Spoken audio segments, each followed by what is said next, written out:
Welcome to KOC's Gartner Cybersecurity event, organized for the third year under the patronage of Deputy CEO, Planning and Finance, Mr. Badr Al-Attar.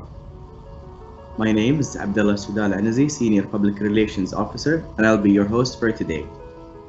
First, I'd like to welcome you all attendees from different entities in and outside of Kuwait who are attending the event for the first time. And I would like to thank all our loyal attendees who have been part of the event success story in the past 2 years. Welcome again.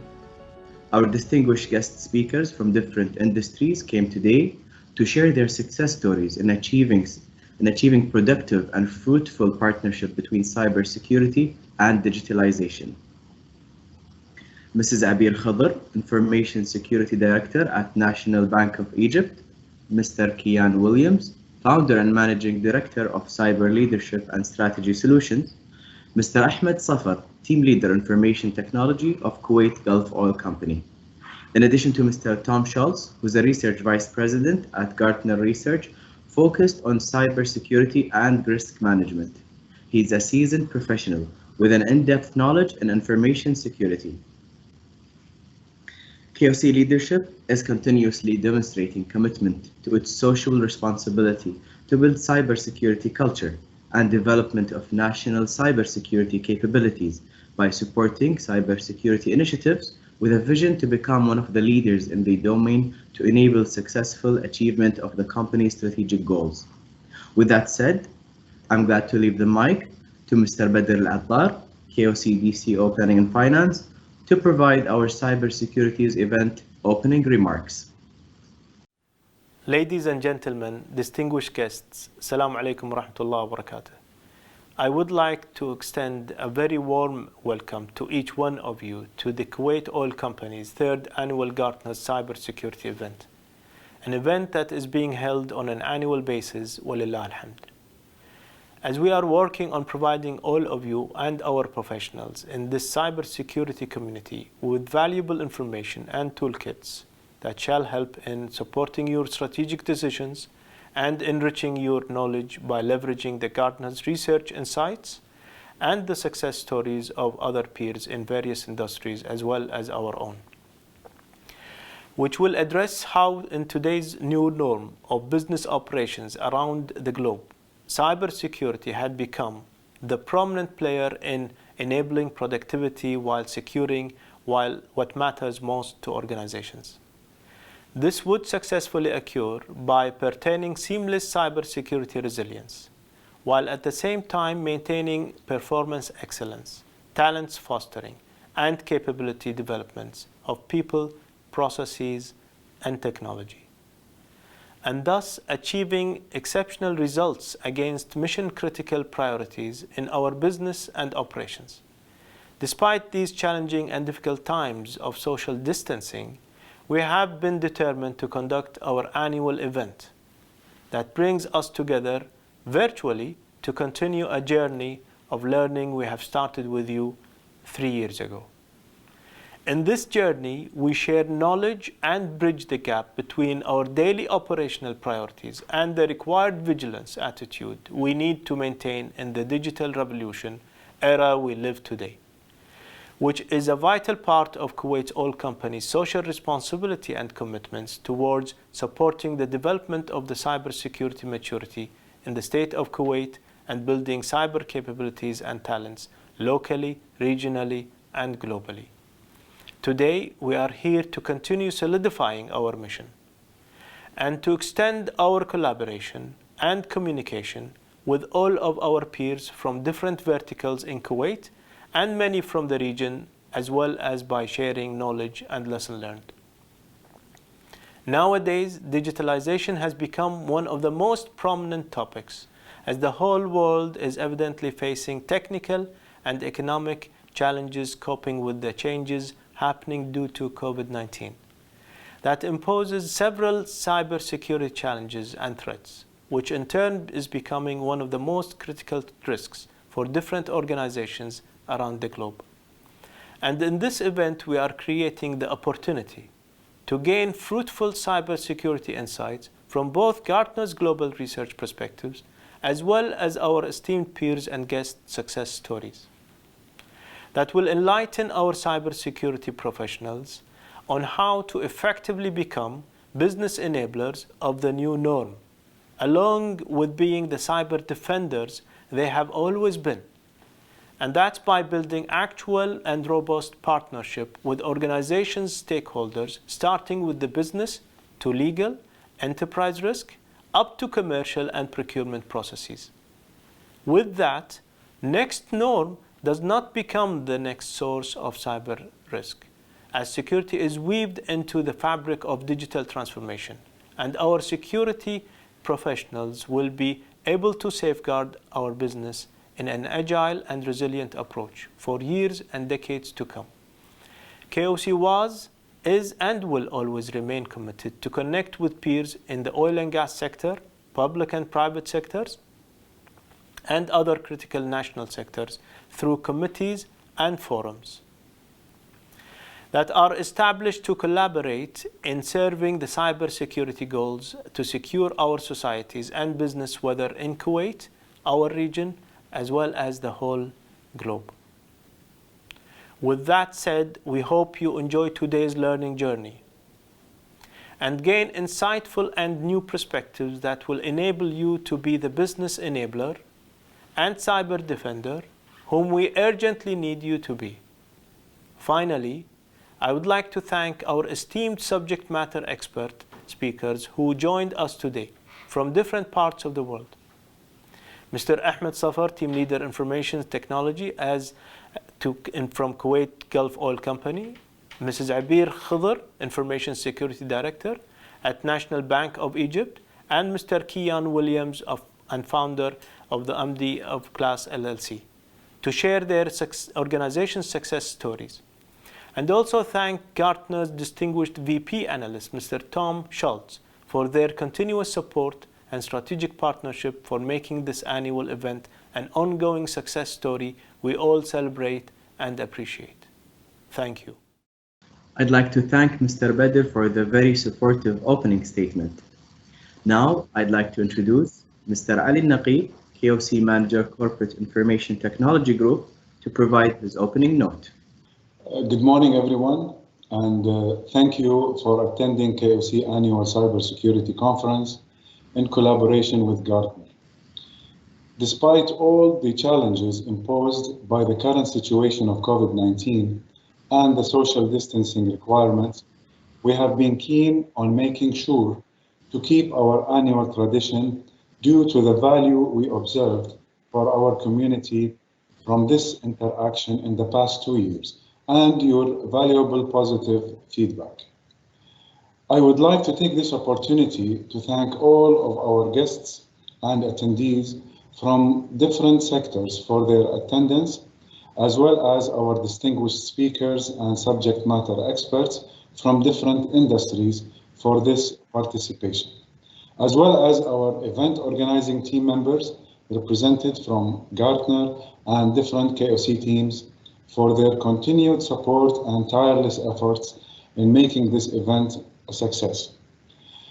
As you are all aware, and emphasizing on Mr. Badr Al-Khattar's point, cybersecurity is becoming one of the major risks in today's business operations that we are all now facing around the globe, especially with the new situation where remote working, remote study, online transactions, and remote collaborations are becoming the norm of our day-to-day life. We are now moving towards digitalization for most of our life aspects, which comes with its associated cybersecurity threats. Accordingly, our culture and our understanding of the threat shall be up to the mark to ensure protecting our businesses, our financials, and our families. It is now becoming a necessity to ensure proper collaboration and partnership between technology providers and cybersecurity professionals to ensure the enablement of digitalization demands securely And this is the theme of our event today, which has been carefully chosen as part of our social responsibility to raise awareness on cybersecurity and achieve a secure and safe ecosystem for all of us. With that said, I hope you will enjoy the event, and I will leave you now with our MC to kick off the first session of today's event. Thank you. Welcome back, everyone, and welcome back to all our attendees that have joined us for today. The next segment for our event is for sharing innovations and success stories by our subject matter experts. Starting with the first session, I'd like to introduce Mr. Ahmed Safar, Team Leader Information Technology of Kuwait Gulf Oil Company. First of all, I'd like to thank Mr. Badr Al-Attar and Mr. Ali Al-Naqib for the invitation to join this event. Also, I hope everybody is seeing the slides, and what I will discuss with you today, that's as a business oriented, we find a lot of people, especially our CEOs and people in the business, talks about change, digital business transformation, and 80% of the CIOs thinks that digital business transformation is a top priority. This is a change to our culture, business culture, and the way we communicate, the way we deal with things. In the past year, in the 2020 year, the COVID-19 year, there was a lot of changes associated with COVID-19. Many businesses think that COVID-19 slows the economy, but for IT, it was totally different, and things were in many places changing. So in IT, there was a main change in the market, and this change came actually from the consumer sides as well as from organizational sides. From the consumer sides, there was a lot of change and there was a lot of demands on the contactless technology, where contactless payments, such as mobile payments or contactless credit card, debit cards, and also detection tools such as smart cameras, where they detect the temperature, smart sensors, iOS. So that kind of change in the markets made the things much more towards IT consuming. And then there was the new technologies to assist the isolation, the social distancing or the physical distancings, such as the visual tools, video conferencing, B2B stuff. And there was a need to anytime, anywhere. So people start ordering food, ordering stuff like that from everywhere. Though digital business transformation is a significant priority for most businesses, but in reality, when people start doing business transformation, digital transformation, they faces many challenges, and one of those challenges is redundancies. Now, when we talk about digital changes, for example, let's use Teams, Microsoft Teams, where we are meeting today, and then we have Zoom, and then we have Cisco stuff, WebEx, we have Citrix meeting. So there is many technologies, and if you are a big enterprise, you would have one or two of those free of charge. What to use and how to use it, which is the best way, and what are the things that we should think of. And then we have the things that the ideas of let's do things, let's do the change. So then you get the cloud technologies. Oh, do we need to use the cloud? And how this legacy systems are they doing good? And then you get another talks about how things are going, mobility. Let's use what they call smart technologies, and many things comes in the market in such a way it's really disturb the business, and it also create challenges when it comes to security and the security culture. It comes challenges were related to security, to bring challenges related to disaster recovery. It's bring challenges related to business continuity. And then fears as well of hacking, lack of proper tools and controls. All this change, this digital transformation is holding a lot of change with it, and it comes with a lot of risks and complexity to the organization that we need to look on. So the people start when they start tackling the digital transformation, they start thinking in strategies.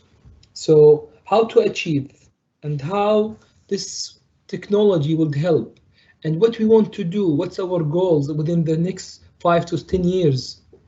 And then they will build their business structure around this strategy and enforce processes and policies to get the business in line, and then use the processes to ensure compliance and things going in the right way.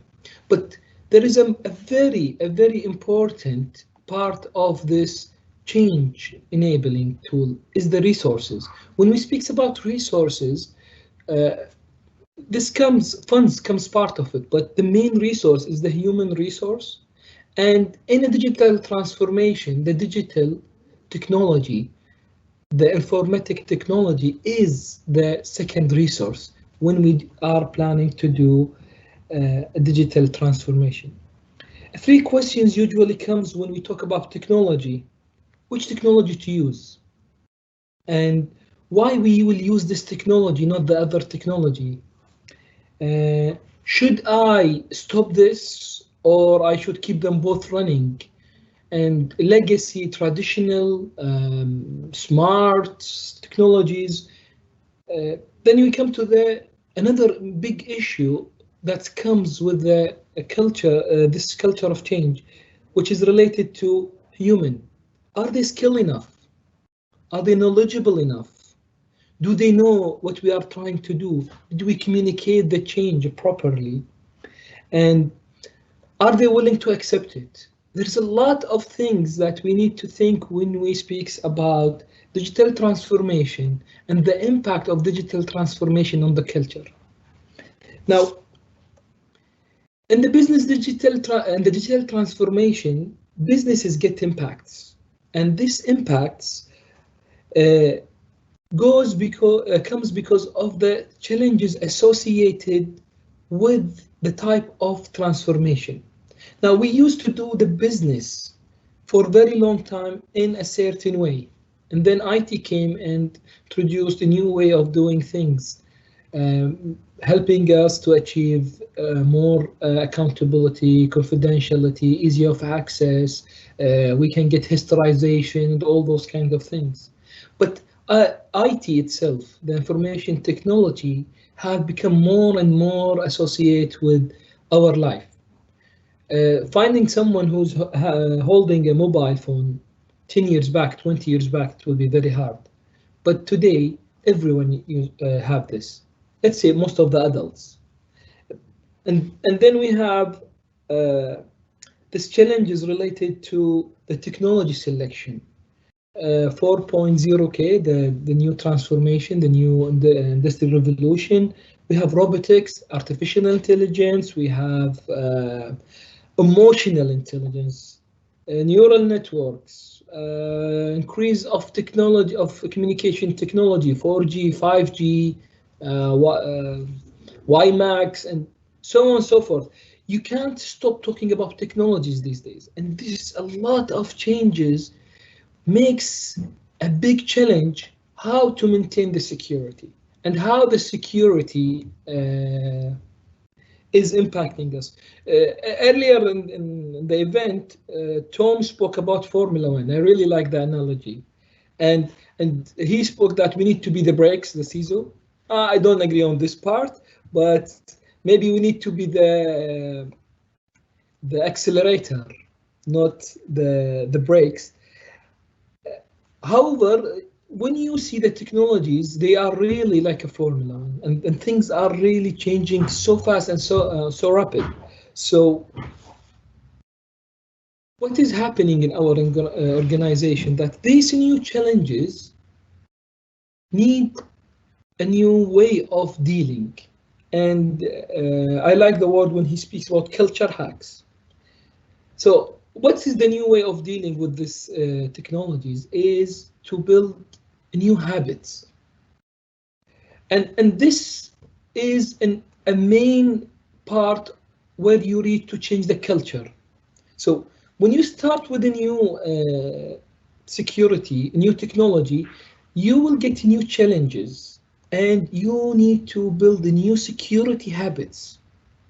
For example, when we used to sign the documents by pen, we didn't need to check the authenticity of the document, because we knew that the document is signed by a pen and you can verify the pen and the signature of the person. But with the new technology, when I digitally sign a document, there's another things to check. It's not the ink anymore. It's not the paper. It's not the thread on the paper. I need to check the certificates. I need to check the time of the document. Maybe I need to put it in a tool to double check that this is an authentic document or not. Now, the habits associated with checking a document is changing. So when I want to, in a business, to build a new culture, first I need to build new habits. I need to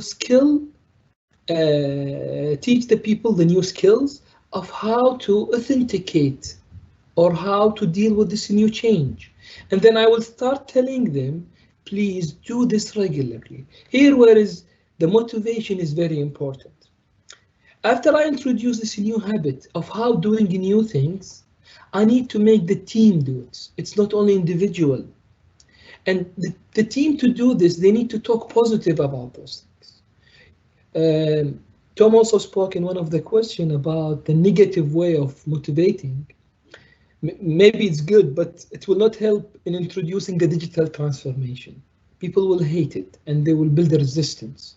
In the digital transformation, you need to build a positive image and a positive environment that will help people to adopt this new technology and adopt the security changes associated with it. So when I introduce new technology, for sure, security is the main function in that, and it has its own way of doing it.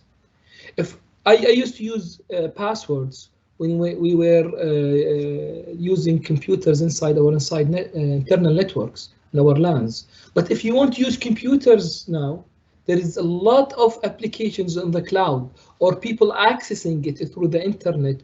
That means it is in the cloud. So the traditional way of having a complex password is not a good story anymore. Actually, I have many complex passwords. I can't summarize them all. People start writing them in notes, and in some of them they are putting it in their contacts. People start using bad habits to adapt to the technology requirement. When one-time password technology came to the markets, a lot of people prefer this because it is making their life easy. Then the one-time passwords help them to build the new habits, which whenever I want to authenticate, I will wait for a few seconds for the key, the one-time password, to come to my mobile, and then I will punch it in. I don't need to remember anything. So this kind of change help people to understand. And now the one-time password, OTPs, are very widely used because many people talk positively about them. And they say we don't need to summarize those complex passwords. We just need to pin in 4 or 6 digits inside the system. So that makes the things much easier. When the teams buys your IDs, they will go to the organization levels, and now everybody will start adopting this change and adopting the new habits. So when somebody send them a paper document, they will say, no, we want a digital document, and we know how to check it, and they know how to get this in the proper time. So this changes inside the community really helps. So usually to start a new habit, we need to focus on the users, on the customer. So in our organization at KGOC, we start introducing cybersecurity as part of day-to-day requirement. So cybersecurity knowledge will help you in running using your own mobile, when you're accessing your personal banking, when you travels, when you upload your family, your private data, such as pictures. So we start introducing cybersecurity as a need of the user, not the need of the company, because you need to build a need, and this need, if it is associated with the requirement of the user needs and his requirement and his day-to-day life, he will be much more interested. So we started long time back with introducing cybersecurity mainly on mobile, because users use mobiles. And those same cybersecurity concept propagate and goes to the business concept. So when you teach people how to use OTP, or how to check emails, or how to verify a web page, the same thing which they do for themselves, they will do it in the business. So if they knew how to do it for themselves, they will do it for the business as well. So usually people will come and ask you, do we need to know those complex things? Because when a cybersecurity expert will talk, he talks about gibberish, a lot of words that they don't understand, things that they cannot get, and they cannot comprehend. So people start thinking this is complex. But when you go and associate it with their life, this complexity gets less, because they will relate this new cyber habit as part of their needs, and then they will reduce the resistance. What is the most important? Sorry for interruption. You have 1 minute remaining. Okay, so I'll try to pass faster to the next slide. So in the organization, we have the team. So we will try always to build the technology, and then we will build the human relation with the technology by communicating this. To do this, we will try to build what they call it, a relation between the technology and the behaviors associated with this.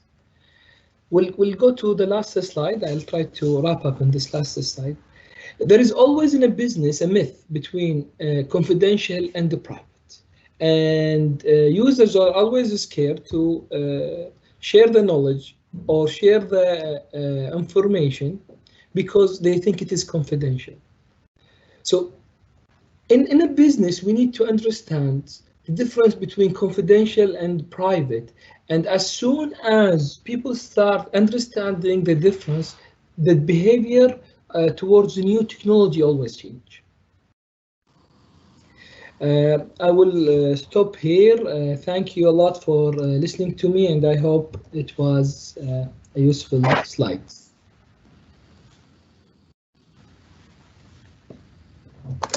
Thank you very much, Mr. Ahmed, for the presentation. Next, I'd like to introduce Mrs. Abir Khudr, Information Security Director at the National Bank of Egypt, who's going to share the success story of National Bank of Egypt. Thank you very much. Assalamu alaikum wa rahmatullahi wa barakatuh. First, I would like to thank KOC for hosting me today. It is my utmost pleasure to be with you in this event. Also, special thanks to Dr. Reem for inviting me to present MBE Security and Digital Partnership Success Story, and for organizing such useful knowledge sharing events that increase awareness of the importance of cybersecurity in the different contexts today, and particularly in the context of digital transformation that has been accelerated by the COVID-19 pandemic. Before I start, I want to highlight that the success of our digital transformation journey so far has not been in the fact that it culminated with some digital solutions, because all banks have those nowadays, but it is rather in the ability to transform a culture that is very reliant on cash. You know, Egypt is a very populous country with population exceeding 100 million. Some of them are the business elite, of course, the young youth, and those are not a problem. But many of them, however, are the farmers, the builders, the simple workers, the senior citizens, and those have little exposure to technology. So the challenge here was not only to get them to move to digital against their natural inclination to the simple use of cash and they are used to the friendly customer service partner in the physical branches, but we also wanted to make them use our digital products securely and raise their level of security awareness. We also wanted to ensure that we have a robust infrastructure that will accommodate and support the expected millions of customers who will be using our solutions. So the success here is not only in the cultural transformation tactics that we followed, but also in the speed with which we have successfully managed to onboard those customers to digital solutions. In the 3 last years, we reached 4.7 million subscribers in our internet and mobile banking solutions. So let's go through our story and discuss as we go the approach we followed. And let's first have a quick background about the bank. So as we see, MBE has been established in 1898. So we have over 122 years of banking experience. The bank has a network of over 510 branches, 4,500 ATMs serving 14 million customers. MBE total assets account for 30% of Egyptian bank assets. MBE total assets, as we say, are 30% of the total assets. We have remote subsidiaries and branches that exist in the UK, in the US, China, and Sudan. MBE also has representative offices in the UAE, 2 offices in Dubai and the DIFC, in South Africa and Ethiopia. And if you see here to the right, we have a picture that has, you know, the past and the present together. The second picture here on this slide shows the 2 towers, the 2 modern towers of the head office location. And the picture aside of it in black and white is for the bank premises, the first bank premises downtown in Cairo, early in the 1900s. Ms. Abir, can you please make the slides full screen? Okay. Thank you. Now, let's talk about the digital solutions that we currently have before we say what was the approach that we managed for customers to use them successfully. We have 3 main products. We have Al-Ahli Mobile, and Al-Ahli Mobile is the mobile banking application which all customers use to do their transactions from the convenience of their phones. We also have Al-Ahli Net, and Al-Ahli Net is the online banking platform that provides customers with the convenient and secure banking services they need. And we also have Al-Ahli Phone Cash. And this is MBE's electronic wallet that has been launched since 2013 in the market as the first electronic wallet in Egyptian market to allow customers to transfer money, to pay their bills, to recharge their balance, and deposit and withdraw cash using their phones.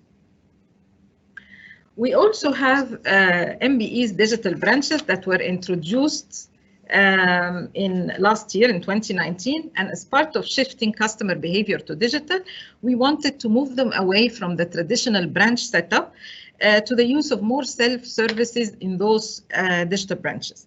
So it was important for this adoption to happen to launch a creative communication campaign on TV to customers. so that they see the value of the new service and to capture their attention. So the ad uses some humor to capture this attention, because you know the Egyptian population loves a good joke. احنا شعب نحب النكتة, the best way to capture the attention, to capture the hearts, is through humor. Here we see in the ad, let's watch it together, we see some thieves that are trying to break into the digital branch. They don't find any money to steal.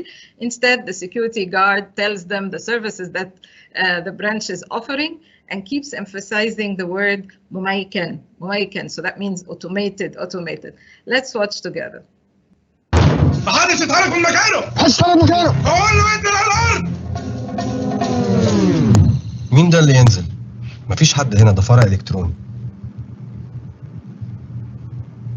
يعني ايه فرع الكتروني؟ شايف المكنه دي؟ تقدر تفتح حساب، تصرف شيك، تعمل ايداع، تحول فلوس. فين الخزن؟ فين الرزم؟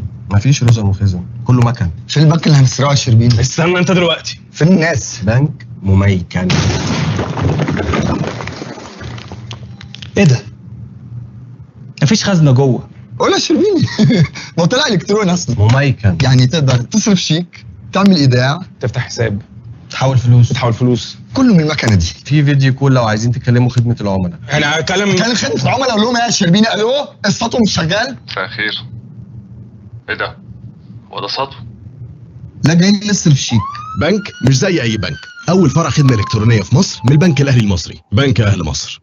So as we have seen this humorous ad to introduce the service, it was necessary alongside this product communication to customer that we also release security awareness communication to the customers with the introduction of the different digital products. So last year, with the introduction of the mobile banking solution, we also released this video. This video also attempts in a nice, simple way to give customers the tips necessary to protect and secure their own phones. If you want to use the phone cash, or if you want to use our mobile banking app, then you need to follow those tips. So let's watch the video and the simple way it communicates the security message to customers.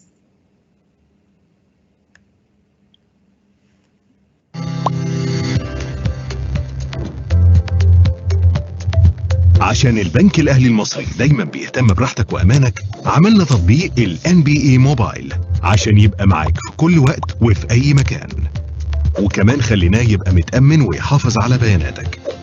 وعشان تفضل تستخدم الابليكيشن بكل أمان، بننصحك إنك تتأكد بنفسك وتخلي بالك من النقط دي. اعمل دايما تحديث للابليكيشنز، واظبط إعدادات موبايلك إنها تعمل التحديث أوتوماتيك، ووافق على رسالة تحديث النظام لما تظهر لك عشان تحدث نظام التشغيل.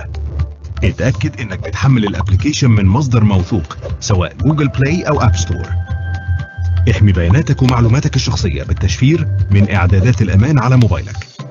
وأمن موبايلك بكلمة سر ما يعرفهاش غيرك، بالبصمة او بنظام تطابق الوجه عشان تحافظ على سرية بياناتك الخاصة. اظبط الموبايل انه يقفل الشاشة اوتوماتيك في اقل من نص دقيقة. واخر حاجة، ما تستخدمش شبكة واي فاي او يو اس بي ما تعرفهاش في اي مكان عام، لانها مش بتبقى متأمنة. حافظ على سلامتك وأمن بياناتك. البنك الاهلي المصري، بنك اهل مصر، تطبق الشروط والاحكام. So let's go quickly through the timeline of our digital journey before we talk about how we have done it together with the business. So the journey started in 2013, as we mentioned earlier, with the introduction of Egypt's first mobile wallet, the MBE Phone Cash. This then was followed by a series of modernization projects for our core banking, internet banking, and mobile banking applications that started offering more and more online services to customers.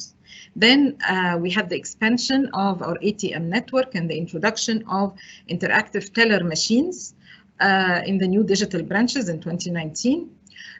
Also in 2020, we had the subscription in Ripple's blockchain network for receiving and faster processing of remittances that Egyptians who work abroad send back home.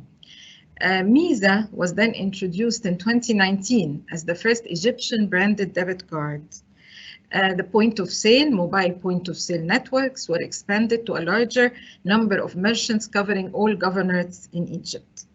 COVID-19 also brought about a set of self-services, additional ones that we provided to MBE customers online instead of having to physically visit the branches. So where do we stand today in terms of numbers? We have 4.7 million subscribers in MBE internet and mobile banking solutions, representing 34% of our customer base. As we said earlier, we have 14 million customers. 4 million subscribers in MBE electronic wallets out of the 15 million subscribers in the entire country, representing around 30% of total country subscribers. We also have 150,000 point of sale installed in different parts in Egypt compared to 100,000 deployed by total other banks, and this represents 60% of the total number of point of sale in Egypt. MBE was awarded by Global Business Outlook in 2019 as the best digital bank in Egypt. So did the digital transformation journey happen without any challenges? No, there were several of them. First, there was the diverse customer segments that included, as we said, the elderly people and the customers with little or no exposure to technology. There was, still a strong preference for a cash culture.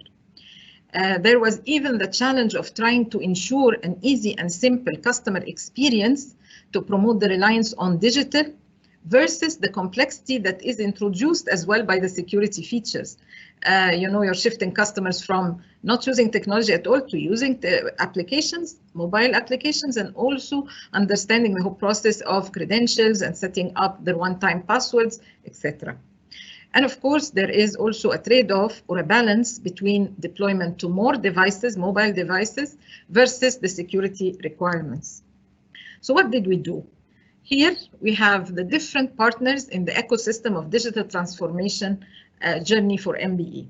We have the digital banking teams, we have IT, we have cybersecurity, marketing and communication, and of course, compliance. So all those partners must collaborate in order for the journey to succeed. How did we start? We started off by breaking silos and communicating. We found that team building activities helped all the team members to learn how to play and execute and win together as a team. Management also kept iterating the message, we are one team with one goal. And our collaboration, as a matter of fact, started since the inception of the product ideas at the beginning, at the onset of the strategy, all the way to design, to implementation, to testing and deployment, and even later in the iterative enhancements of the solutions that we keep introducing in the market. And I'm sharing here some of the pictures. You may think those are some friends posing for pictures, but actually here I am, and I have beside me the head of digital banking, Ms. Inji Haraz. We have the head of marketing communication, Ms. Dina. So this was part of one of the team building activities. Last year we traveled together, we had fun, and we played games. We have in the above picture IT teams, and we have in the bottom picture the head of our compliance, actually. So this is how we learned to collaborate and cooperate and work as one team. So I was in one of the conferences and I was faced with this question. Someone asked me, now, banks have always provided services to their customers and have always managed the needed core banking applications that provide those services. So what's new today, and why do you have all this sudden spotlight on cybersecurity in conjunction with going digital? Well, the answer is simple. Previously, we had one core banking system and one or two applications around it. Customers visited branches to receive their banking services. Online presence was minimal and limited only to informational websites.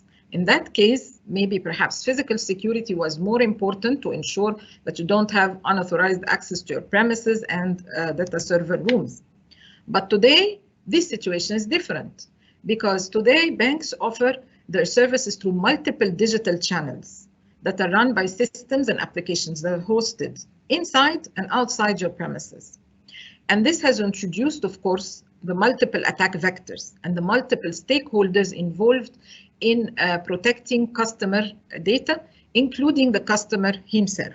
This has complicated the environment, and this had made cybersecurity more and more important. So what do we do in our approach? As cybersecurity, we reach out to the business to communicate. What do we communicate? We communicate three things. First, we tell them, we go through the basics. Why do we need to secure the digital products that they launch into the market? We have three main reasons. We want to gain customer trust. And in the case of our bank, a bank that has been existing for over 122 years, you need to maintain the customer's trust that has been built over the years when you move to digital. So implementing security controls increases customer assurance that you are doing your due diligence and your best to protect their data. Also, securing products will avoid reputation and financial risks. Regulators may impose fines if you don't comply with the standards, etc., etc. Also, securing the digital products will help business actually save costs and will shorten the go-to-market cycles that they hope to achieve. The second thing we communicate with business is the cyber threats. Yes, we do have to explain to them in more detail, a bit more detail, but without technical jargon, the cyber threats that we face today. And we try to simplify this across three dimensions. We first tell them about the external threats. We explain to them what are zero-day threats, what is malware, what is phishing that can threaten customer security, what other vulnerabilities and attacks that target unpatched or vulnerable assets. We also explain to them insider threats and how IT sabotage is a big risk. It may cause their services not to be available, impact their availability, and consequently impact our reputation. And last but not least, the third-party risks, because in banks, when we offer digital solutions, we usually partner with fintech companies and other third parties.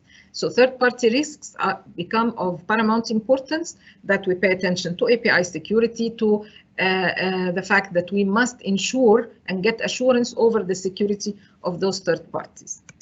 The third thing that we communicate to the business teams is what do we do as security teams to protect customer data and to protect and safeguard and secure the applications that we're launching to customers. First, we give them the assurance that don't worry about the regulations. We are going to find synergies between those regulations. We have in the banking industry, you know, we are very highly regulated. We have the PCI data security standard. We must comply with privacy regulations, with ISO, etc., etc. So, and all those regulations usually have something in common, have similar control objectives that can be fulfilled by the same process. If you, for example, have an effective incident management process, this will satisfy PCI, this will satisfy ISO, this will satisfy GDPR.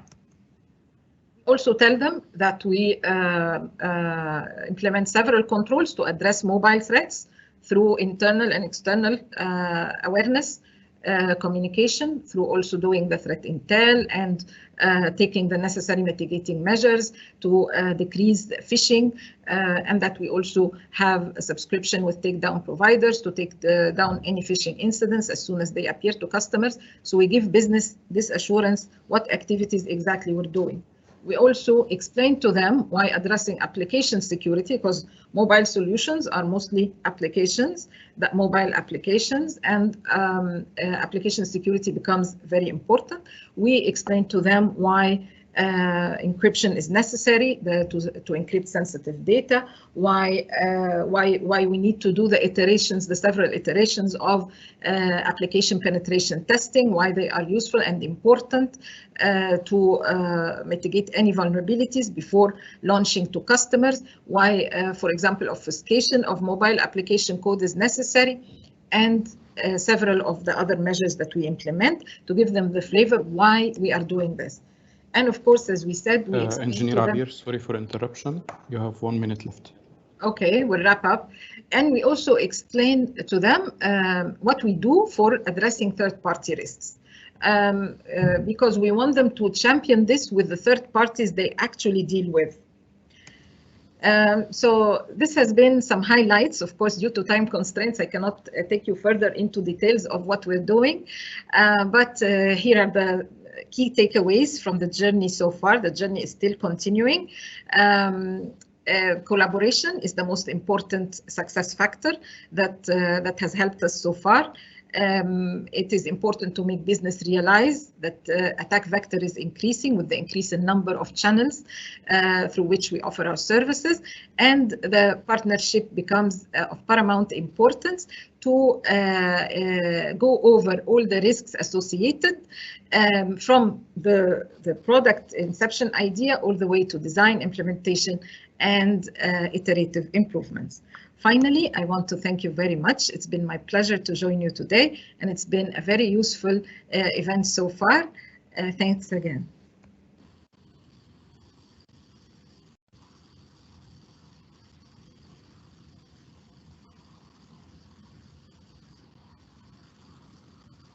Thank you very much, Ms. Abir, for the presentation about the National Bank of Egypt. Moving on to our third and last presentation for today, I'd like to introduce Mr. Kian Williams, Founder and Managing Director of Cyber Leadership and Strategy Solutions. Hey, thank you for having me today. It's an honor to speak at this event. It has actually been a privilege to work with KOC and many of its staff and team members and colleagues over the past few years as a friend, as an advisor, and for some of the staff, even as an instructor. This case study provides an opportunity to discuss the relationship between digital transformation, corporate culture, and cybersecurity. Everything that I'm talking about now is not based on what I do corporately, but is based on the 12 years that I spent at the Centers for Disease Control and Prevention in the United States. Understanding a little bit about the CDC is going to put some of this into context. And so when you think about the CDC, the story of the organization begins long before people were using technology to run the organization. The story begins on July 1st, 1946, when the Communicable Disease Center opened its doors and occupied one floor in a small building in Atlanta. The primary mission at the time was to prevent malaria from spreading across the United States. Armed with a small budget and fewer than 400 employees, the agency addressed early challenges, including obtaining enough trucks, equipment, sprayers, shovels, and everything that was necessary ultimately to wage a war on mosquitoes. Now, the reason that I tell you this is because it is obvious that in 1946, technology and digitization and other things were not a huge influence on the mission of the organization. From 1946 until about 2002, the Centers for Disease Control operated like a university. Security was not an obligation. They didn't even really think about security because everything was given away to the public and they were focused on scientific research and public health. After 2002, there was a new law that was passed called the E-Government Act, also known as the Federal Information Security Management Act. And that regulation created an obligation for every part of the US government, including the CDC, including universities and research organizations, to follow the same security practices from organization to organization. This required a cultural shift, it required digital transformation, it required adopting completely different procedures for managing risk, for managing security, while still accomplishing the mission of the organization. In that context, the accuracy of data that was produced and the availability of good, accurate data was extremely important, and this is how we achieve the digital transformation goals within the organization. Now, before we go forward, a little bit of context is going to be helpful. And so the primary things that the CDC is dealing with today are items like a pandemic, health informatics, and cyber resilience. You know, I don't have the benefit of work at that time. I didn't have the benefit of working at a bank or in things that people understand very clearly. And so understanding these definitions is just to help people outside of public health understand the role that this digital transformation played. When you think about a pandemic is not just an outbreak of a cold or something like that. You know, COVID is a good example of something that becomes widespread and captures the attention across the entire world. In conjunction with that, health informatics is the use of computer science computer technology, and communications to help people understand what's going on, how it's working, and how it's impacting everybody. And then the idea of cyber resilience plays a part because you want to make sure that these systems remain available, effective, and that the data that is produced by the scientific research can be trusted because people are using this information to make decisions. Now, considering the role of a pandemic and the impact that it has, another thing that is good to consider is just the role of the CDC as an organization that's responding to pandemics. And pandemic response is very similar to incident response when you're dealing with cybersecurity. You're going to do planning in advance, and in security, where you have containment, eradication, and recovery, in pandemic response, you have similar things where you're going to put policies and procedures in place. You're going to budget. You're going to think about everything that's required to achieve a successful mission. The pillars for pandemic response, focusing on preparedness and communication, starts with the planning that you do in advance, good governance, policies and procedures, producing stockpiles of vaccines, knowing where those vaccines are and how you're going to distribute them to the public. The surveillance and detection is going to use health information systems to observe reported medical conditions in hospitals and healthcare organizations and in other places that provide situational awareness. And their response and containment are going to be the use of all of those resources, the application of that planning to, in practice, actually contain as much as possible the outbreak, to leverage all of your capabilities, to apply the vaccinations and everything else so that you can reduce the risk of the health impacts of a pandemic. Now, when you put this into practice and you apply it to digital transformation, I mentioned the Federal Information Security Management Act of 2002. What you see in the diagram is that we went from an organization that didn't care about security and really didn't think about the way that we used or protected technology into a framework that was very robust and very complex. If people are familiar with an information security management system from ISO 27001, the NIST risk management framework and all of its components is 10 times more challenging to follow all those processes, and then all of those processes apply to every distinct information system within the organization.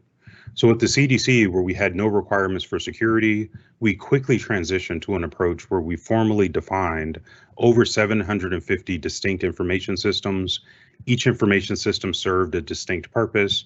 The purposes supported 13 centers, institutes, and offices around the world where we had 75,000 employees. So you can imagine that having a robust framework like this and then having that volume of people, processes, and technology becomes very complex and very difficult. So starting with the categorization of the systems based on the risk to the information if it was compromised is going to allow us to select controls. Then we implement the controls from the catalog. We evaluate the controls to make sure that they're effective, in place, and satisfying the requirements. Because of governance, business executives have to authorize the use of each of the systems after we've done all the security work, and then we do continuous monitoring and reporting. And this process is repeated system after system within the Centers for Disease Control, but then all of our other counterparts within the federal government for the United States followed the same process. My role in the equation at the time that I was at the CDC, I was in charge of security for one of the departments that had part of the critical infrastructure for the United States. So we had a repository of all the vaccinations. They called it stockpile, and we knew the geolocation and the number of vaccinations for all the diseases. In general, you wouldn't think that confidentiality was a major component, but what was very important was thinking about what is the impact to the nation, to citizens, to the world, if hackers or the adversary got access to that information and then destroyed the stockpile or destroyed the distribution channels that were used to get everything where it needs to go. And so when you think about transformation, and now that you have more context and understanding about the role of the CDC, the moral of my story is that focusing on the right problem was the key to success. The CDC was not in business to do security. They didn't start off as a cybersecurity organization. Cybersecurity wasn't even a concern when they were started. They were in the business to do research about diseases, to find cures, and to improve the lives of people globally because of their collaboration with the World Health Organization and other similar organizations. With that in mind, what you have to consider is that most security people are talking about security, thinking that they're talking to somebody else that understands what they're talking about. So we talk about confidentiality, we talk about integrity, and we talk about availability in the CIA triad. But those concepts don't mean the same thing to business people who are receiving the information. What we had to do to get the CDC to shift their culture and adopt new approaches and to provide the information in the right context was not to think about confidentiality, because the organization didn't really care about encryption. Why would I spend millions of dollars? Again, we're talking about 75,000 people in 50 offices around the world. That is $1 million investment to implement security for all of the systems that they had. So confidentiality was not a driver, but the integrity of the information, making sure that it was accurate, making sure the research wasn't tampered with, because any small change in the quality of the data for healthcare information influences the impact of the delivery of the services on the people. Similarly, availability was a big concern because people had to have the right information at the right time so that they can make decisions.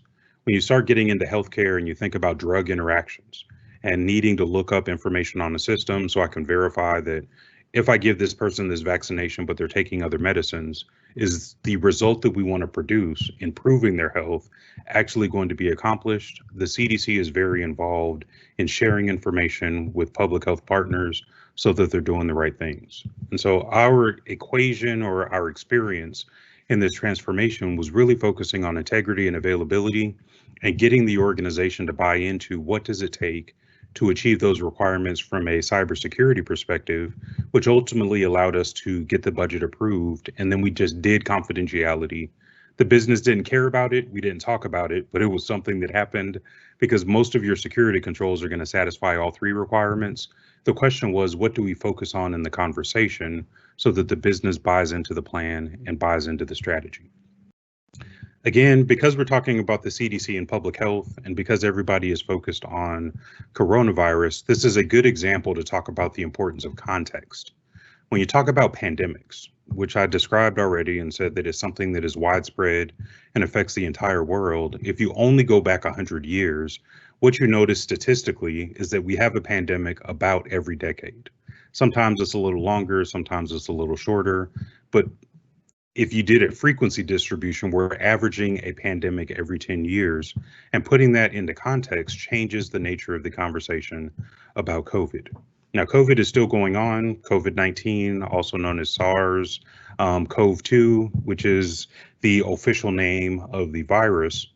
But from 2019 to the present, a much smaller number of people have been affected than all of the other pandemics that you're showing in comparison. So if you dig into the details and you focus on what am I saying and how am I emphasizing what's important, there is a big difference between the bubonic plague that had 200 million deaths and the coronavirus from 2019 that has had 1 million deaths as of September 2020. That number has probably gone up a little bit, but the context is still drastically different. And so when you think about talking to the business or talking to your stakeholders or talking to non-technical business leaders who need to do something with the information that you're providing, the context of the conversation and focusing on the right problem is going to be important. Similarly, some of our other distinguished speakers have already talked about culture. Culture, by definition, talks about how you influence a company. It's the set of attitudes and behaviors and beliefs that drive their behavior. So if I have a strong security culture, then the organization is going to understand that limited investment in security is going to increase the likelihood of a security problem. But they also understand that investing in security doesn't prevent problems from happening. If we have a strong, a good, a mature security culture, they understand that the role of the investment is not to eliminate vulnerabilities, weaknesses, or incidents, but it's to help us respond faster, stronger, better, more efficiently, so that the impact of the event is reduced as much as possible. Now, in your organizations, if you're going to apply what I'm telling you, the way that you change culture within your organization, especially if your cybersecurity culture is weak, is to emphasize what's important. Again, we want to revisit what our other speaker said about rewarding employees whose behavior reflect what's important, discouraging behaviors that don't reflect what's important, and having your leaders from the top of the organization down to the bottom employee modeling the behaviors that you want to see in the workplace. The other thing that's important to think about is that all of this sounds great in theory, but putting it into practice, you have to document the results of what you're doing. Tom Clancy has a great series of books. They're great adventures. It's a good read. But related to our conversation, if you didn't write it down, it didn't happen. And so you have to think about, how am I going to represent this data using good metrics? For those of you who are in security leadership positions, one of the best tools that I've ever used is NIST Special Publication 800-55. It's a free document. You can just Google it, download it, use it. I reviewed it before I gave this presentation, but one of the great benefits of NIST 800-55 is that when you are documenting the way that you're doing your digital transformation and the way that you're changing your organization, you can categorize your metrics into categories that make a difference. Implementation metrics are focused on the security program itself.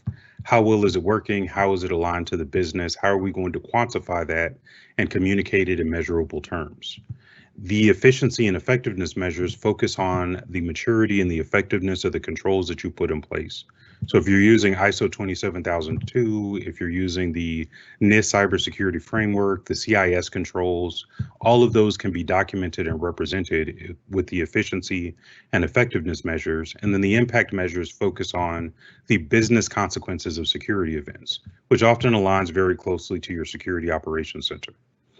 If you have the right metrics documented, it's going to help drive business decisions, it's going to help you identify the budget, the priorities, and how security fits into the context of the business, as the business is going from no computers at all to a client server to cloud services to whatever the future holds for us. You still have the ability to use the metrics to drive the conversation, to demonstrate that you're doing what you're doing. And so in summary, this was a quick conversation, not a deep dive into the topic. You can achieve your digital transformation successfully while supporting security culture and the goals of the business. The context of your conversation matters. You want to make sure that you put everything into the right context for the audience who's receiving it, not based on the person who's delivering it. Culture makes a difference, and metrics are going to help you provide evidence that what you're doing is working and is producing the results that you're looking for. At this time, I'll hand it back over to our Master of Ceremony.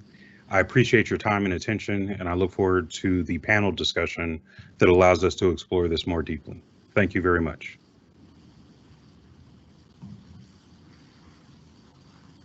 Thank you, Mr. Williams, and to all our guest speakers for sharing such insightful knowledge and recipes of success with our audience. Last but not least is the panel discussion, which is our last segment for today. I'd therefore like to introduce our panelists for today's session. Mr. Ali Naqib, Mr. Ahmed Safar, Mrs. Abir Khadr, Mrs. Kian Williams, all our previous speakers with us today. In addition, our panel moderators, Dr. Reem Shimeri, Team Leader Information Security of Kuwait Oil Company, and Mr. Antonio Monreale, Senior Executive Partner of Gartner. Now I'd leave the mic to Dr. Reem for initiating the panel discussion.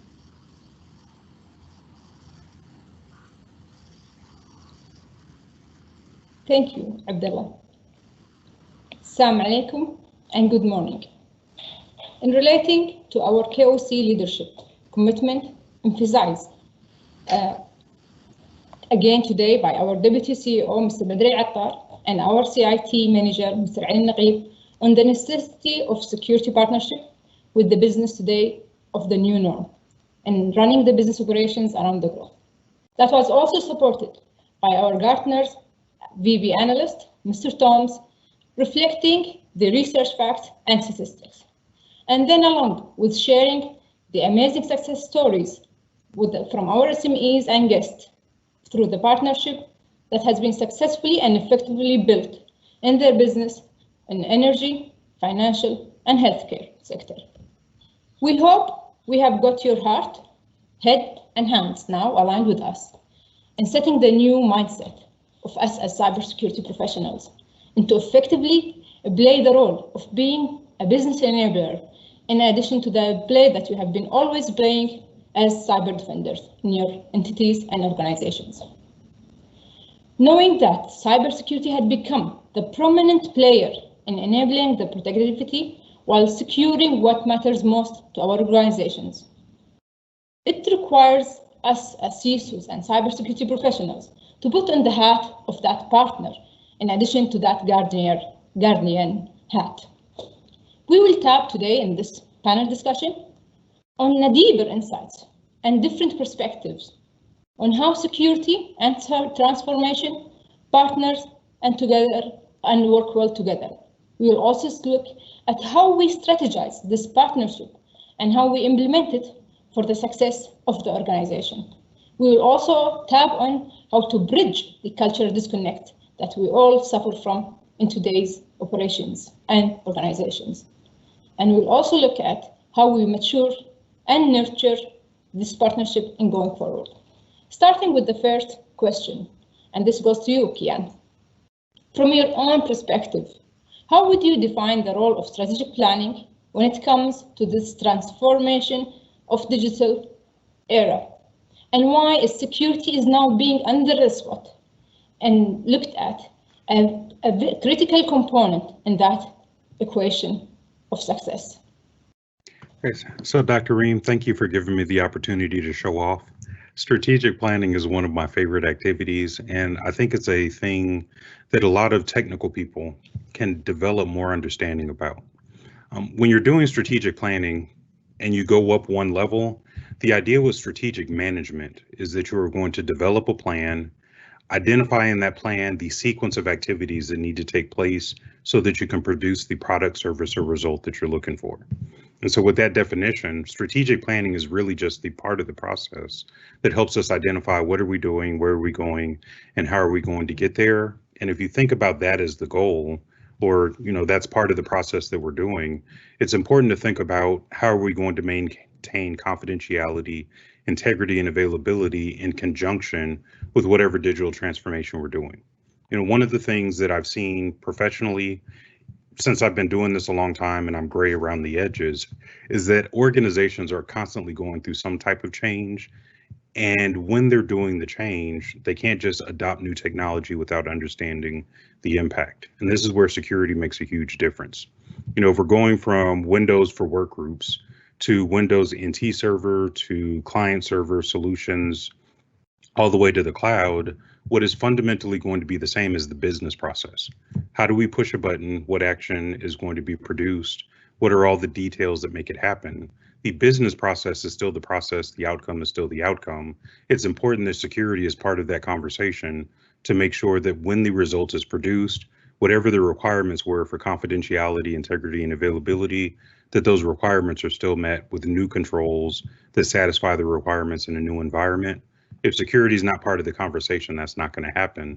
And that's when you often run into problems.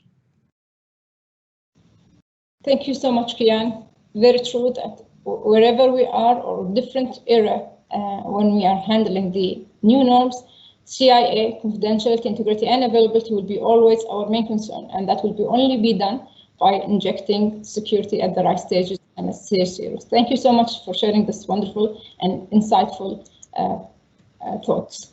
Up to you, Antonio.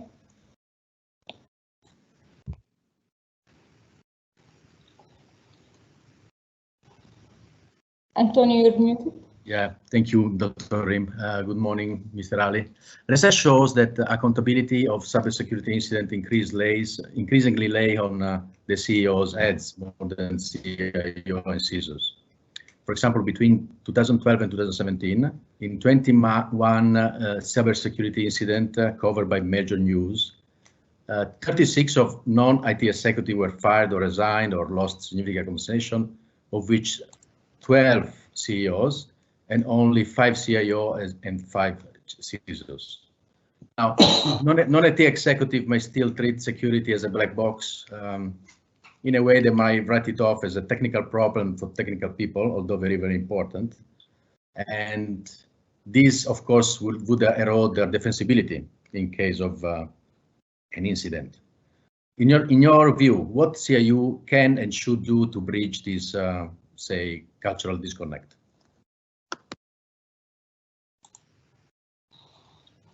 Thank you, Antonio, for this is a very important question, and actually it's a pain point. Cybersecurity is everyone's responsibility in the organization. And it is significant that top management leads the way to define the importance of cybersecurity. You know, cybersecurity ventures predict that cyber attacks will cost $6 trillion globally by year 2021. And the average cost of an individual data breach is $3.86 million. So with that said, no company and no business leader at any level can afford to look the other way. However, it is a constant battle between business investments leading to profit and security investments leading to cost. The CIOs, along with the CISOs, have to play a significant role to bridge this disconnect. In my opinion, it is not a one-day task to bring the executive management on board, but again, few activities CIOs can support the CISO to get the buy-in of the top management, such as making sure to speak their language, the language of the leadership, while explaining the risk arising from cybersecurity. For example, explain how cybersecurity can impact the bottom line profit and continuity of the operations. These are the two most important pillars for the leadership or the top management, especially say in the oil and gas, profit and continuity of the operations. The CIOs should support the CISOs to establish strong communication channel with the leadership. In K companies, we have established a strategic cybersecurity committee that address the cybersecurity capabilities and framework at the KPC group level. Ensure involvement of leadership by establishing KPIs related to cybersecurity for everyone in the organization. In KOC and all other K companies, we have established a common cybersecurity KPIs for top management, and it is cascaded down to all employees. Conduct regular awareness for leadership on their roles and responsibilities towards cybersecurity risks and relevant processes. In KOC, we regularly conduct different types of cybersecurity exercises, such as drills, walkthroughs, and simulations involving top management to ensure awareness of risk, impact, and consequences, and to practice, at the same time, to practice incident response decision making while in a safe environment. Also, to ensure the ownership of risk is clear at different levels of the organization. Back to you, Antonio.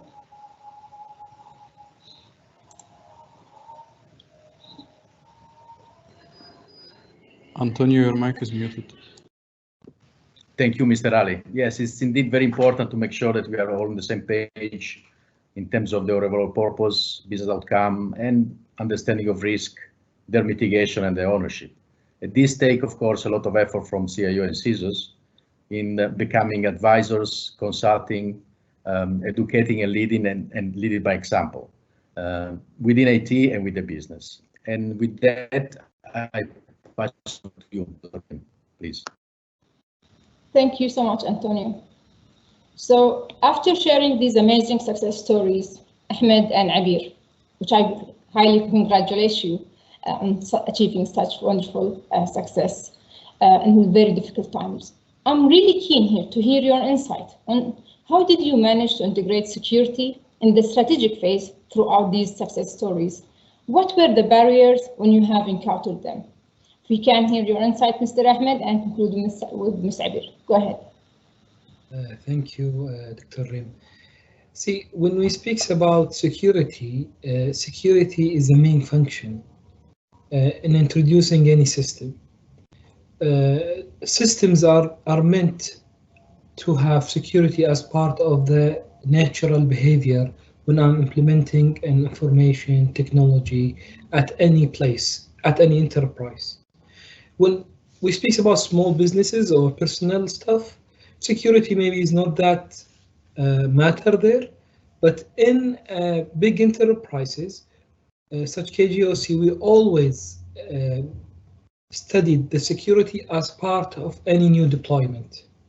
And we knew that there, with the new technology, there's new risks, and we started building our new contracts, new documents around those new risks to address them. So new technologies, new risks, a new way of dealing with them. That's the way KGOC is doing it. And the main barrier we usually face is the behavioral change. And whenever there is a behavioral change, there is a user resistance associated with this. And here where we start building new habits and new culture for the people to adopt the new technology with the new security practices. That's from my side. Thank you, Mr. Ahmed. So new culture, new risks, and new technologies. You adapt and agile. Abir, with all these success stories and showing us the wonderful ads to communicate to people, how did you really inject that strategic phase in your success stories, and what were your main barriers while doing that? Thank you, Dr. Reem, for this question. So integrating security in the strategic phase for us started out by building the credibility and trust with the business teams. They need to see that you too, as a CISO, have a strategy and a program for protecting the business and that it maps to international frameworks. So once credibility is established and we have started the communication channels between us, trust will build. I also find that the team building activities that we mentioned earlier are important, a very important tool to foster communication and collaboration through learning to play as a team together and win together. This ensures that security is always invited to strategy and product inception discussions.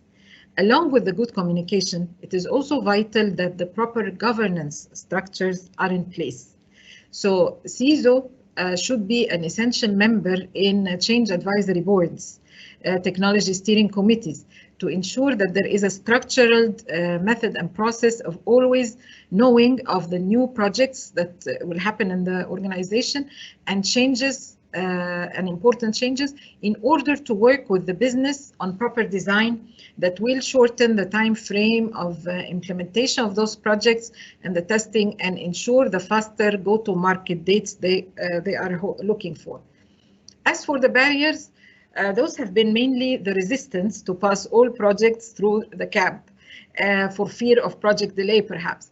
However, with the management support and enforcement and with the value demonstration to business of the value they get from the review from different peer stakeholders, this resistance is almost non-existent today.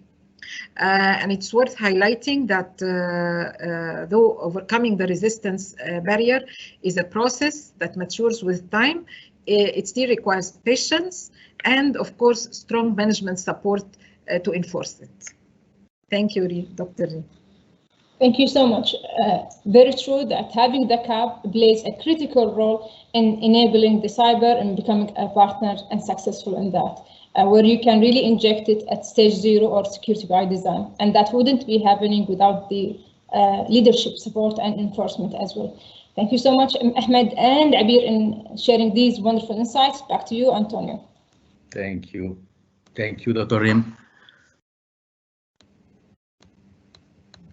Mr. Beer, thank you for the very interesting presentation. Now, considering that you have already a business and digital reach strategy, which indeed embeds security deep in its fabric, and then you have actually completed a major part of the transformation.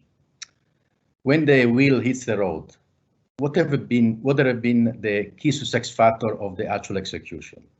And what are the roadblocks that you found, and for us to be aware for organizations undertaking similar programs? Thanks, Antonio. So as I just mentioned, proper governance structures will help you learn of all the new digital initiatives on time.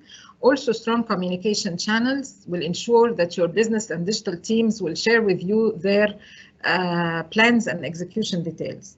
Now, this conversation should not be one-sided. And just like they share with you as security team their plans, you too should share with them the risks you see and suggestions for security enhancement of the proposed products. And you need to explain to them those risks in details, but of course in business terms, and refraining from going too technical. Also, an advice to everyone, please don't use FUD. FUD is, fear, uncertainty, and doubt tactics. So instead of scaring the business by saying, oh, we don't know what will happen if you insist on doing so and so, and this will jeopardize our reputation, etc., etc. Because this inability to properly explain cyber risk in some quantifiable or logical means will negatively impact your credibility as CISO or security team with the business. And it doesn't get you or get the organization anywhere. Instead, always try to find solutions and alternatives. If it cannot be done in a certain way because it leads to a certain security exposure, then propose something that works instead. Also, at your end, as a security team, try to also genuinely understand the market, genuinely understand the customers, and of course, your digital team objectives, and reach a win-win situation for a better customer experience and at the same time, a good level of security. And now that you engaged successfully and effectively in such conversation with the business, this will even help them to champion your cause with third parties. And as we said, most new digital solutions involve the use of a third-party fintech provider. So your business team will now have become your ally. They will lead on your behalf the discussion communication with the third parties, insisting that they fulfill your required security measures and provide you with the needed SOC or service organization control reports, the assurance reports requiring the fixes that you ask for the vulnerabilities identified in penetration testing, etc., etc. And there is one more advice also. As CISOs, we don't have to be always the bad guys who bring the bad news, highlighting risks or vulnerabilities only. It's good that we also demonstrate to business that the security work can actually boost the digital product adoption, increase the customer trust. And we have found from our experience, for example, that certifying our digital branches and the data centers that host our critical services against ISO 27001, which is the international standard for information security management systems. This and the marketing of this news of certification did actually help increase customer trust in our digital products and project the image that as a bank, we are keen to implement international standards to protect the customer data and do the best due diligence we can for that. Thanks, Antonio. Back to you. Thank you, Abir. I really like how you put together agile development on one side and transparency and listening of your customer internally and externally. And I think this is a sign of mature security culture. Thank you. And now to you, Mr. Hamad, I've got a question for you. Ahmad, strategy and governance and processes are, of course, the spine of any complex and successful program. We know that. But we also know that we are not robots, and not always functional governance, process and control may be enough to drive success. Mr. Hamad, I would like to ask you, what is your secret sauce to succeed from the people side point of view? Thank you, Antonio. Usually, I like to communicate the changes in advance. And when I communicate the changes in advance, I try to communicate what will be the good for the user himself, not the business. When I communicate get the budget approval, I communicate how the system is good for the business. But when I communicate a change in the system, I communicate to the user how it is good for him. So introducing a new system makes you have more reports, for example, or introducing a new simple will reduce the clicks from 10 to 5. So usually I try to communicate the good things that he will be benefit in advance before rolling out the system. And before I go and communicate this, usually I look to what's irritate him more and see how this will help him in the system. So if somebody has an issue with losing documentations, I would say the system will hold your documentation in a proper way and help you to easily get the history. So this will encouraging him to close a pain. And if you communicate this stuff in advance, people, when the change comes, they will accept it much easier. So this is what I think is the what they call secret sauce to assist in accepting systems and changes. Thank you, Mr. Hamad. Again, leitmotif here is transparency, listening, engagement, communication. Thank you, Mr. Hamad. And now with that, I pass over to you, Dr. Reem. Thank you so much, Antonio. Listening to Abir and Ahmed insights in the secret sauce and not being the bad guys, where we need always to avoid using fear and actually talk to them with their heads and minds, because we know the business owners are very brilliant employees who are having the same objective as ours and to the benefits of our companies. And by looking at the CISO, where she or he is playing a central role of fulcrum and a leverage for all the strategy, execution, cultural change around the security with that aspect. CISOs are often posed as the defender of their organization by necessity to fill a perceived culture void and mitigate that risk. Buzain and Kian, this one goes to you. So from your own perspectives and the role you're playing today, what is the role and the facilitation needed from the CIO or information technology manager in bridging this cultural disconnect that is perceived from the CISOs as showstoppers, as where Abir said the Mr. No. How is the balance being maintained, and is it really reachable? How we can strike that balance between the need to protect and the need to enable and run the business? How can we educate IT and digital to successfully do that partnership? How to get the business who originally owns the risk to be fully aware of it as they do their defensible decision making on it? Mr. Ali, I would love to hear your insights on that. Thank you, Dr. Reem. As you said, balance is the key here. Whether it is IT, digital transformation team, or businesses, for everyone, priority and mandate is to deliver the service to realize benefit and profits for the business in the most secure manner. Cybersecurity is a business enabler, which allows business to grow and expand safely with minimal impact. Once this becomes the culture of the organization, everyone collaborates to ensure secure service delivery. And cybersecurity teams become internal consultants for IT and business functions. For example, in KOC, we have introduced several changes to the organization business processes to ensure seamless partnership between the involved functions and an early stage of introducing new technology solutions or services to ensure it is secured by design and minimize the friction or contradiction of plans and employ a formalized risk management approach.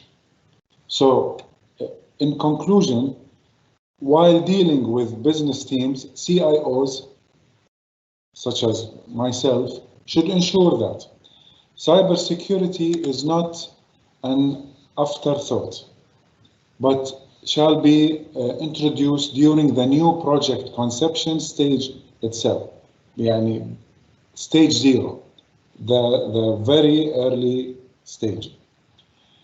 Cybersecurity management processes are followed as established by the CISOs themselves. At the same time, the CISOs shall do the education and awareness for the business stakeholders on security issues and how to meet business goals. Establish shared KPIs between organizations' functions, business, IT, and cybersecurity to ensure proper ownership of risk across the organization and have an indicative measure of the overall organizational cybersecurity capability. And finally, making sure to have a clear definition of the risk ownership. The risk owner is always the asset owner, the project owner, the business owner, as ultimately they need to approve the risk mitigation actions at the end. Back to you, Dr. Reed. Thank you so much, Hussein, for this insightful answers. I believe we have captured in your answers many practices that we have adopted in KOC, where it really made us as cybersecurity enablers and cyber defenders. From your own thoughts and perspectives, Kian, how do you see that CIOs can bridge that gap? Well, I think one of the things that Mr. Ali said is very important. If people didn't take notes, they really should write this down. The asset owner or the business owner is the person who owns the risk. And so it really comes down to the relationship between the CIO and security and the business, so that within that relationship, the CIO and security are helping the business owner understand what decisions need to be made and what's the impact of the decision. You know, when I talk to boards of directors about security, most of the people on the board are financial people, and the context of the conversation is really about disruption avoidance and loss prevention. And so we're talking about security, but we're not using the word security. We're saying what is necessary for us to avoid some kind of operational disruption or some kind of loss as a result of financial penalties. You know, if we're dealing with GDPR, there's a fine associated with that. Everybody is excited about GDPR because you might realize a penalty of 4% of your global revenue because you're not satisfying a requirement. When the business hears that, they're not thinking about security, they're thinking about, we don't want to spend 4% of global revenue, so we're going to spend some portion of our budget to avoid the losses or the costs associated with that. And so that's good context to put it in. I think the counterbalance to that, again, thinking about the role of security and the CIO as communicators to the business, is that there is a National Association of Corporate Directors, is an organization in the United States that does a public company governance survey.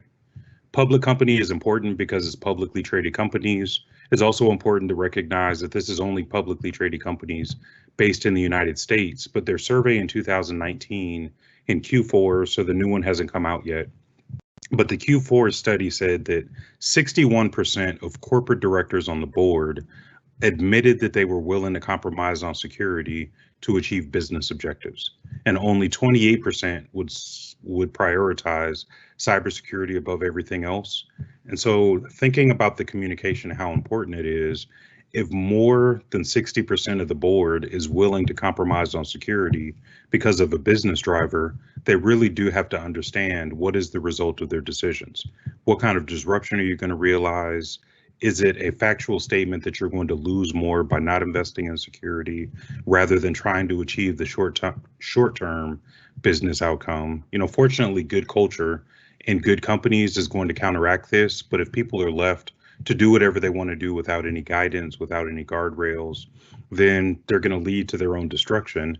And that's found in results of surveys like this that reinforce how important it is for everybody to have a good relationship and for good culture to drive the behavior of everybody within the organization.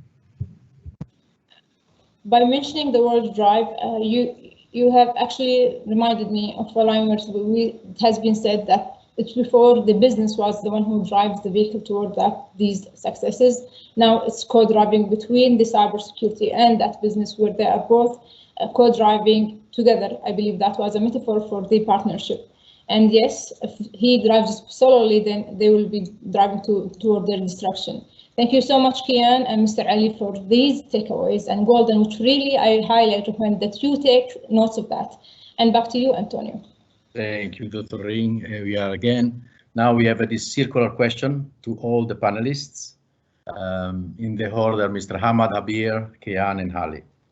Now, often our practices for insecurity are really focused on technical measures, of course, periodical and thematic awareness programs, yearly checkups or 6 monthly checkups, simulation exercise, and so on and so forth. This is, I would say, basic hygiene. Now, but security culture is a little bit more. It is thoroughly about the system of beliefs of all peoples in the organization, which turns into thoughts and mindset, which then they result on behaviors and action. And every single behavior and action count or can make the difference in the positive or negative. So here is the question, and I would really to tap on your deepest wisdom. How do you sense or measure the security culture effectiveness? And how do you recognize the positive signs in your organization? Mr. Hamad, you would like to go first? Thanks, Antonio. What I would say is introducing a new security system with the new system itself. So let's make it simple. Let's quantitate this, and we say if the system is highly utilized, then the new measures are successful. It's just simple. And if it is, if the security setup was so complex, your usability will go down, and you will see that less users use the systems. So this is my point of view. Usually, this is how we measure it at KGOC. Thank you, Mr. Hamad. Mrs. Zabir, how do you measure or see or sense the security culture in your organization? Thanks, what are the things to look for? Okay. So, of course, there are certain KPIs that will measure the secure culture effectiveness, like the prompt reporting to security team from employees about threats or risks they encounter in their daily work and during interaction with customers, the number of policy non-compliance incidents, the average scores employees get in their awareness quizzes, their performance during the phishing simulation, etc., etc. And how those KPIs improve over time. So those are KPIs. However, it is when we start to see the employees championing security is when we feel really that there is a transformation in the culture. When employees start question, for example, the presence of strangers in restricted areas in the premises and actually stop them, when they emphasize to customers the security features in our products on their own, when they send us concerns of privacy in personal applications that they use in their phones. It is with this behavioral, it's also when I sometimes, we have over 20,000 employees, and I see so many of them on social media, and I sometimes in groups and Facebook groups and all that, and I find that some employees are actually correcting others when they share, some information that they may see. They tell them this may sound too a bit sensitive or a bit confidential. Don't share that. So it is with these behavior occurrences that you sense the positive signs of the secure culture. And it is at that moment that we must always encourage and reward such behavior to promote it and across all the organization. So that's my take in this. Back to you, Antonio. Thank you, Abir. Really, the power of seeing your employees championing, that's really very, very strong one. Yeah, this is what I was looking for. Now, Mr. Kian, what in your experience is something you can consider as a positive sign of mature security culture? Well, one of the things I had on my slide was a culture wheel. And so if we look at this through the glasses of a sociologist or a behavioral scientist, culture, if it is healthy, if it's good, if it's doing what it's supposed to do, is represented by greater community amongst all the participants, knowledge and stories, a shared language, traditions and rituals that everybody agrees with, techniques and skills, the arts, food and drink, and values. And so if we put all of those items on the wheel together and we put it in the context of dancing, we're all going to be dancing to the same music. You know, we're going to go to a waltz, everybody is going to waltz. We're going to go to a rave, everybody's going to be jumping around and having a good time. But you can sense how well the culture is operating based on how well people dance. You know, if we're planning to be at a rave and it's electronic dance music, but you have two people in the corner doing the waltz, then they're disconnected from the reality that we're facing, and it represents that there's something wrong with the culture or the way that we've communicated, either communicated the music or the goal or the objective. The idea is to get everybody on the same page, speaking the same language, having the same traditions, dancing at the same speed, on the same rhythm of the music that's playing, and it's all defined by the environment that we're in and how well we're working together. Thank you, Mr. Kian. Mr. Ali, from your side, what are the signs that you see today in KOC, the positive sign of this change on the culture, security culture?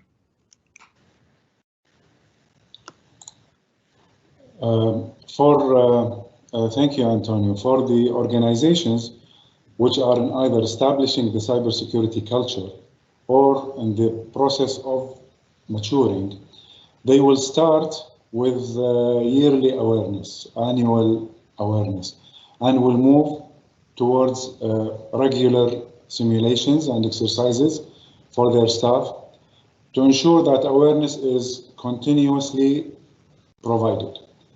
However, as the organizations mature, number of signs can tell or can help in sensing the effectiveness of the security-aware culture, as we call it.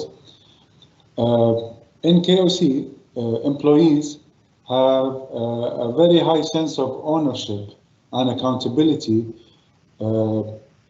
due to the nature of the oil and gas industry. As you know, they are familiar with very stringent HSSE requirements. Cybersecurity is no difference. In KOC, we make sure to communicate user roles and responsibilities towards company cybersecurity in our awareness messages. And we recognize, this is the people factor here, which is very important, to recognize security champions from different functions in the company for their active participation, whether in the awareness campaigns or incident reporting, or in the simulated, or their response in the simulated exercises. In conclusion, and to have a quantified measures of culture improvement, organizations can measure the KPIs for results of simulated exercises. For example, phishing, click rate, reporting of incidents, etc. Measure the percentage of incidents resulting from neglect or carelessness incidents, number of policy violations, staff participation in information security campaigns, and finally can be the outcomes of the employee surveys of the cybersecurity. Thank you so much, Antonio, Tom, and our esteemed speakers and panelists, our leadership, and Mr. Ali and Mr. Attar. We also thank our esteemed guests who have been firing our questions and answer and chat box with amazing questions, showing us that our audience is from different industries. We did our best to cater in this event different perspective. We had the financial, we have the energy, and we have the healthcare systems, and of course the leadership perspectives with the presence of Mr. Ali Naqib, as well as the Gartner's best consultancy and researchers. Hoping that we have addressed many of the concerns that you have in back of your mind as cyber defenders. We really hope that you will be putting soon that heart of business enablers, where our whole nation as Kuwait, or even the whole region and the whole globe, is adopting the new norm. Let us be those business enablers. Let us be those successful partners in the formula cars, where we're really having the speed and the most fastest cars with the biggest brakes. I believe we can do that. I believe many of us have done that already, where we have today shared these success stories and these insights. And we always, as KOC, will always commit to this cybersecurity community to be always there with you. We'll never retreat from helping, enriching your insights, and giving you all the toolbox you need to be more effective and more active cyber defenders and business enablers. With that, we conclude, and we thank you so much for your interactive. Hopefully, we'll be able also to address your questions and reaching out. And back to you, Abdullah. Thank you, Dr. Reem, Mr. Antonio, and Mr. Tom for the panel discussion today. And with this, we conclude the KOC's Gartner Cybersecurity third event. And we hope to have met your expectations and achieved our objective of supporting the cybersecurity culture. Thank you, ladies and gentlemen, for your attendance, and looking forward to see you at next year's event. Thank you very much.